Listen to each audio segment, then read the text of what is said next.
Hello 啊，今日輕輕講下點樣設計呢個雨水系統。我會分三個部分嚟講嘅，有簡介雨水系統、雨水系統嘅物料同埋雨水系統嘅計算。我冇用 DeepSeek 揾資料㗎，全部都係我啲經驗嚟嘅。雖然 DeepSeek 真係好有用啊。我會以一座住宅簡單嚟講點樣設計雨水系統嘅。第一部分，首先講下雨水系統係點安排先。雨水就簡單嘅，雨水斗接好晒會接收雨水嘅面，包括花槽、冷氣去水同埋地下水，再經雨水喉到雨水嘅尾井，尾井再接駁到渠務署嘅雨水井，就係咁簡單啦。第二 part 我會講雨水系統嘅物料。物料會有白膠喉 UPVC 批、紅桶 Epoxy Cast Iron 批、生鐵喉 Cast Iron 批、球物鑄鐵喉 Ductile Iron 批、瓦桶 Clay 批同埋原水喉 Galvanized Steel 批。哇，好多種，咁點分啊？一般會以地上嘅 above ground、地下嘅 underground、室內同埋室外嚟分嘅。原水喉嘅會用喺冷氣嘅去水，標準係 BS1387 Medium Duty。記下啲標準啊，有時見工會俾人問候㗎，唔識就老尷啦。原水喉個曲係冇山口嘅，所以轉彎位會用三叉去代替個曲。三叉嘅其中一個位就要加個質，咁就變咗有山口咯。膠喉 UPVC 批嘅就會用喺室內、室外嘅above ground嘅，但係室內多數會用紅桶，所以最好就用喺室外嘅above ground咯。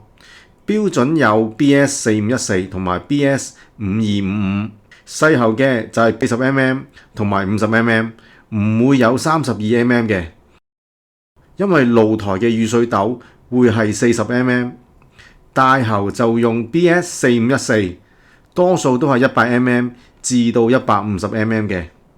紅桶 Epoxy Cast Iron 批嘅標準就係 BSEN877，紅桶就會用喺地上嘅above ground，室外、室內都可以嘅，但係室外嘅多數會用膠喉，所以最好就係用喺室內嘅above ground啦。生鐵喉 Cast Iron 批就用喺室內、室外都可以嘅。地上、地下都可以，但係最佳嘅位置都係地下嘅 underground。標準有 BS416、BS437 同埋 BS4622 嘅。球物鑄鐵喉 Ductile Iron 批同生鐵喉應用嘅位置大致上係一樣嘅，標準就係 BSEN598 啦。最後瓦桶標準就係 BSEN295。瓦桶咧就會用喺雨水尾井駁到去政府嘅雨水井。物料嘅選擇冇話絕對嘅，好睇現場嘅環境、物價。用生鐵球物鑄鐵喉、膠喉喺室內高位都可以嘅，但係最好都係揀翻紅桶咯。鹹魚青菜各有所好。咁總結一下個物料表先，膠喉咧就最好喺地上同埋室外，室內就唔會啦。原水喉就喺室內，室外就會用翻膠喉咯。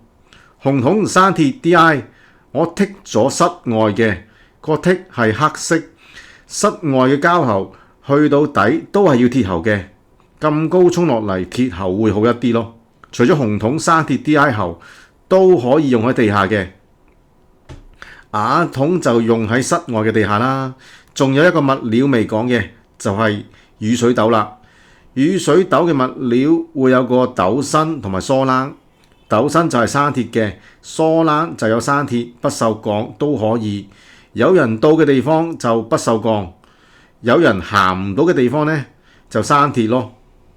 第三 part 係雨水系統嘅計算啊，我會細分兩個部分 AP part 來計嘅。Part A 就係所有去水喉嘅環身支喉同埋企身喉。Part B 就係總嘅雨水喉尺寸入呢個尾井，同埋雨水尾井到政府雨水井嗰條喉嘅尺寸咯。先講 Part A 嘅，我哋就會用呢條式 D 等於2開方 A 乘700除以10乘派嘅。成條式就好簡單，淨係要知道 A catchment area meter square 就可以計到雨水喉嘅尺寸 D mm 嘅。呢條式係嚟自屋宇署規例123第32括弧2嘅。任何建築而設嘅數目及大小，須以每10平方米嘅有蓋水平面設有700平方米雨水管嘅比例計算。舉個例子，以一個天台嘅頂層 top roof 個面通常就會用環身嘅雨水斗去接個面嘅雨水嘅。點計個環身雨水斗嘅尺寸啊？喺呢個平面就會有5個 top roof， 即係有5粒嘅雨水斗。雨水喉咧就有5條嘅。我就攞最右邊嗰個 top roof 做一個例子。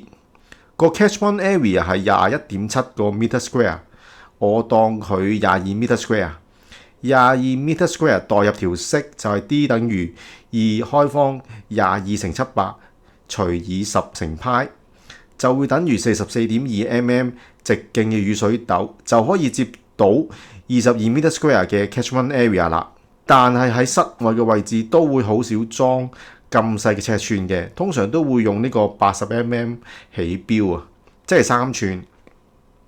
如此類推，可以睇翻其餘嘅面就可以揾到每個面用幾大尺寸嘅雨水斗同埋雨水喉啦。Top roof 個雨水喉通常都會駁到天台離條 U channel 高150 mm 嘅，所以如果要計呢個 channel 嘅雨水斗，就要加翻 top roof 嘅 catchment area 啦。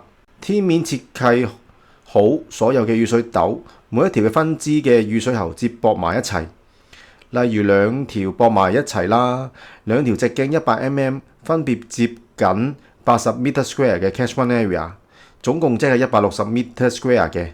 用翻條式 D 等於2開方160乘700除以10乘派，就會等於119 mm 嘅，即係用150 mm 嘅雨水喉咯。簡唔簡單？呢個就係用條式揾翻雨水斗同埋雨水喉嘅尺寸，計就係咁計㗎啦。但係實際操作又唔會咁做喎，因為我哋已經有條式，咁就可以調翻轉。幾大直徑嘅雨水喉就可以接到幾大面積嘅 catchment area， 係可以嘅。轉翻個表，睇翻個表，我就可以知道所有雨水喉嘅尺寸啦。接到幾大面積嘅 catchment area， 例如80 mm 就會接到70 meter square， 100 mm 就接到110 meter square 嘅，如此類推。好。下次就會講一講總雨水喉入尾井至呢個政府嘅井係點計嘅，因為會用到50年一遇、100年一遇或者係200年一遇同埋降雨量嘅。